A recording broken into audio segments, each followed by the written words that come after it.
like to believe that the kids would like to stay there till 5:30.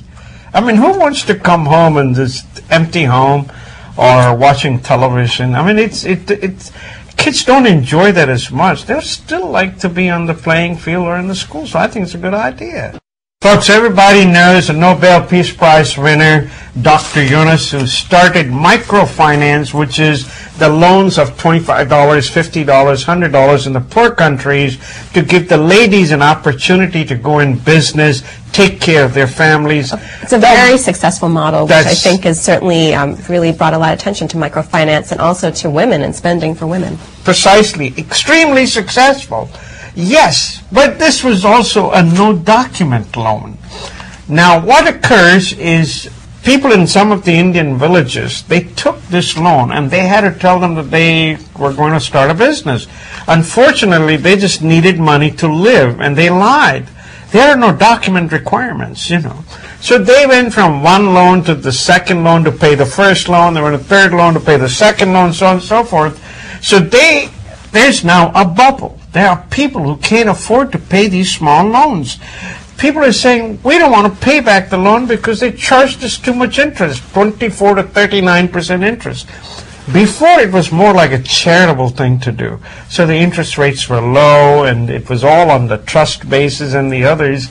But now the big companies have moved in. It's like $6.4 billion worth of investment in these microfinance loans.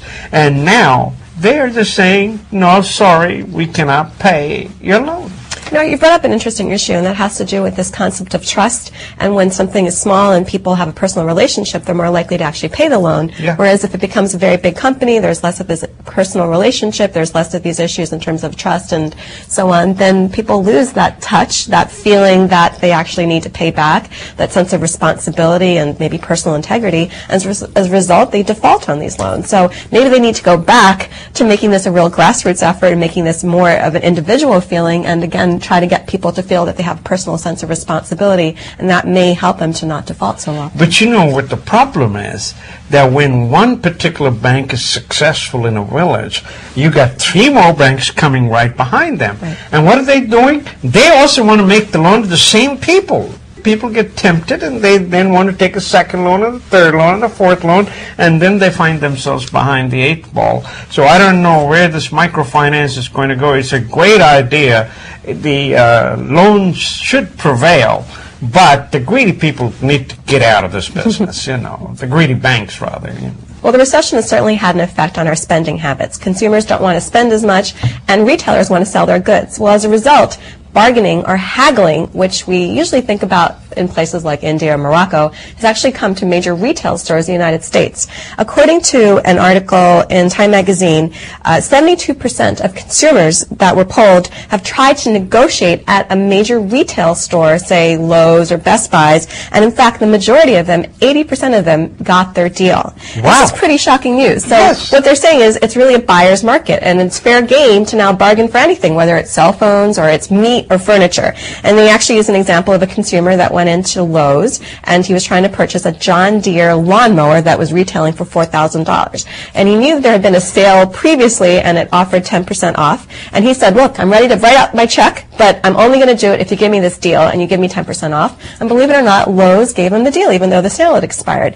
And they use another example of a consumer that went into a store and brought a printout from the internet for a webcam that was retailing for about $30 cheaper on the internet, but went into Best Buy, and they asked for the manager, and they were able to get the discount and for the webcam for a cheaper price at Best Buy, simply based on what a competitor had to offer. So they have a couple of tips for those of us that want to now try some haggling or bargaining in stores. And the first is to print out better deals from competitors and then bring them into stores, and certainly ask very politely to the salespeople whether or not they'll honor it. The second is, if you don't get any change as a result of talking to a salesperson politely, ask for the manager, because a manager can be very helpful to you.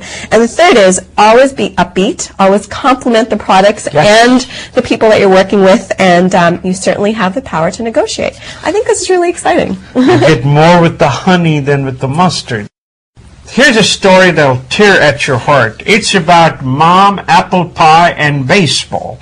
You know, every Major League Baseball team has a minor league in which they have players being groomed to play in Major League if they are very good. But in minor league, they also get paid as much as $100,000, $200,000 for a signing bonus. Well, President Bush signed a law on immigration. It's called Compete Law. What it does, it allows these Major League Baseball teams to go ahead and hire kids from around the world, including Venezuela, Australia, India, Korea, and the others. In fact, it has gotten so bad in the last 3 years that 2,500 out of 8,000 kids are actually from outside the country. And you know what? They can be hired for $1,000, $10,000, $15,000 because they don't want to pay the money to the American kids. They are doing this import.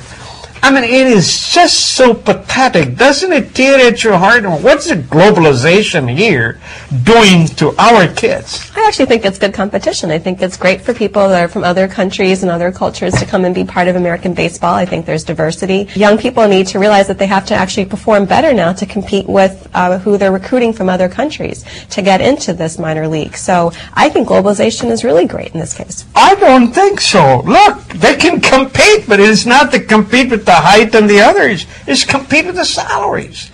I mean, come on, for $1,000 a kid out of high school, how can he live? Yeah, I can understand that they're parents of the kids from Korea and the other places. Yeah, they can support them. But this is not right. This is baseball. This is motherhood. This is apple pie. You cannot globalize the minor league baseball players. I mean, they're supposed to be from the American high schools. But that's globalization.